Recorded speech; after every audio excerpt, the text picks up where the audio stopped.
السلام علیکم ورحمۃ اللہ وبرکاتہ. ویلکم بیک ٹو اندر ایپیسوڈ آف سنہ ریوائولز، جس میں ہم فورگاٹن سنس کے بارے میں بات کرتے ہیں. پہلے ہم نے اپنے ایپیسوڈز میں پڑھا تھا کہ جب بھی کوئی خوشخبری ملے، کوئی اچھی نیوز ملے، ہمیں کیا کرنا چاہیے؟ صدقہ دینا چاہیے اللہ تعالیٰ کے راستے میں. آج جس ہم سنت کی بات کریں گے وہ یہ ہے کہ جب بھی کوئی خوشخبری ملے، اچھی نیوز ملے، تو فوراً سے اسی حالت میں سجدے میں گر جانا اور اللہ تعالیٰ کی حمد و ثنا بیان کرنا. جو بھی دعا مانگ سکتے ہیں مانگیں. رسول اللہ صلی اللہ علیہ وسلم کی یہ سنت ہے، آپ کو جب بھی کوئی اچھی خبر ملتی آپ فوراً سے سجدے میں گر جاتے، اور اس کو بولتے ہیں سجدہ شکر، شکر کا سجدہ ادا کرنا. آپ صلی اللہ علیہ وسلم کو جب بھی کوئی اچھی خبر ملتی آپ کیا پڑھتے؟ الحمدللہ الذی بنعمتہ تتم الصالحات.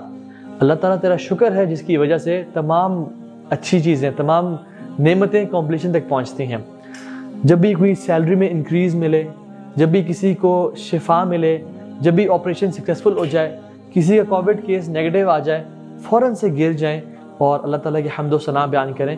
اور ایک مسلمان اور ایک مومن کا یہی طریقہ ہوتا ہے خوشی کو سیلیبریٹ کرنے کا.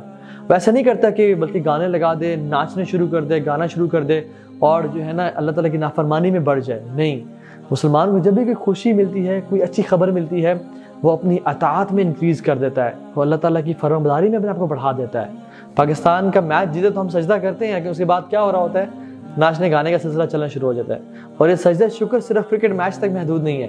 کوئی بھی اچھی خبر ملے آپ سجدے میں گر جائیں اور اللہ تعالیٰ کی حمد و ثنا بیان کریں. یہی مومن کا رویہ ہے.